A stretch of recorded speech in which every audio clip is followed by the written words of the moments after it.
कृषी संदर्भातलं जसं दादांनी मागणी केली त्या संदर्भामध्ये साहेब एक प्रस्ताव खूप वर्ष प्रलंबित आहे. पुणे शहरातून जर आपण अंडरग्राउंड टनेल केला तर शहरामध्ये जी जागा उपलब्ध होते, शहराची जी काही वाहतुकीची समस्या आहे ती कमी होऊ शकते.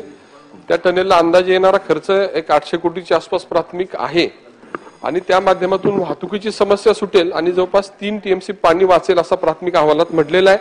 अतिशय व्यवहार्य विषय आहे.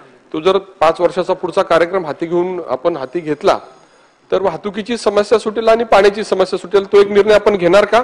आणि साहेब तुम्ही जे उत्तर दिलं की जानाई शिरसाईचं पाणी उपलब्धता करण्यासंदर्भामध्ये ही योजना जी आहे ती लाभ क्षेत्र निश्चित करून केलेली आहे. प्रत्यक्षात लाभ क्षेत्रात आपण पाणी देत नाही. लाभ क्षेत्रातलं पाणी काही कमी केलं आणि तलावांना वाढवलं तर ते शक्य आहे. तसा आपण धोरणात्मक निर्णय घेणार का?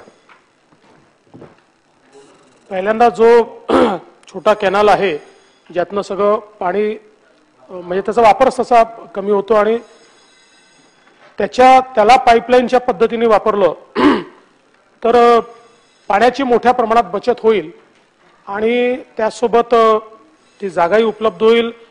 असा जो काही मुद्दा मांडला हा योग्य मुद्दा आहे. त्यामुळे सरकार निश्चित त्या संदर्भात कारवाई करेल. आणि दुसरा मुद्दा जो मागे सांगितलेला आहे, लाभ क्षेत्रातलं पाणी कमी करत असताना त्याच्यावर नव्याने वाद होऊ नये हे देखील आपल्याला बघावं लागेल. पण तरी देखील सन्माननीय सदस्यांनी दिलेली सूचना त्याची व्यवहार्यता तपासू. मी जसं उत्तरात देखील सांगितलेलं आहे, तत्वतः आम्हाला हे मान्य आहे की ही 5 तलावं ही लाभ क्षेत्राच्या बाहेर असली तरी ती भरली पाहिजेत.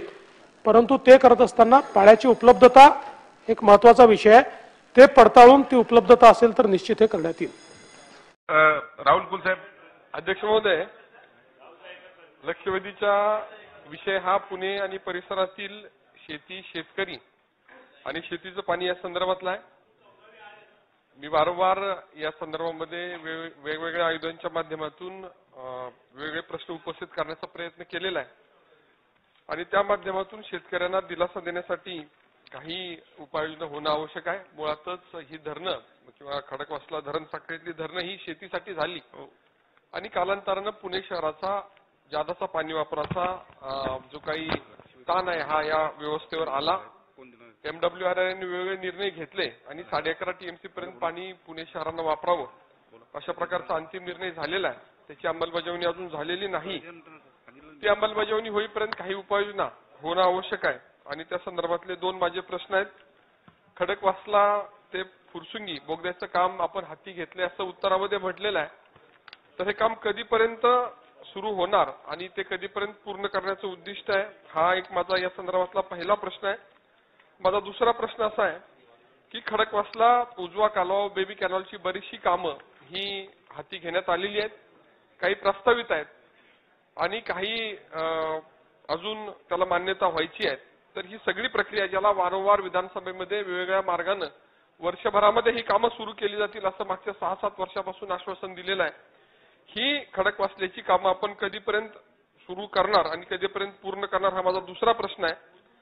याच खोऱ्यातील जानाई शिरसाई यांनी पुरंदर या योजना जिरायत भागासाठी वरदान ठरल्या, परंतु त्यांना जे कोट्याप्रमाणे पाणी आपण देऊ शकत नाही आणि त्या दृष्टीनं याच्यामध्ये जे काही त्रुटी राहिलेल्या आहेत त्याच्यामध्ये काही बदल करणं अपेक्षित आहे आणि त्याच्यामध्ये काही भाग जो काही अपूर्ण राहिलेला आहे त्या संदर्भातली सुधारित प्रशासकीय मान्यतेची कारवाई चालू आहे असं आपण उत्तरामध्ये म्हटलेलं आहे. या संदर्भातला आपण या योजनांना सुधारित प्रशासकीय मान्यता कधी देणार हा माझा प्रश्न आहे. आणि सन्माननीय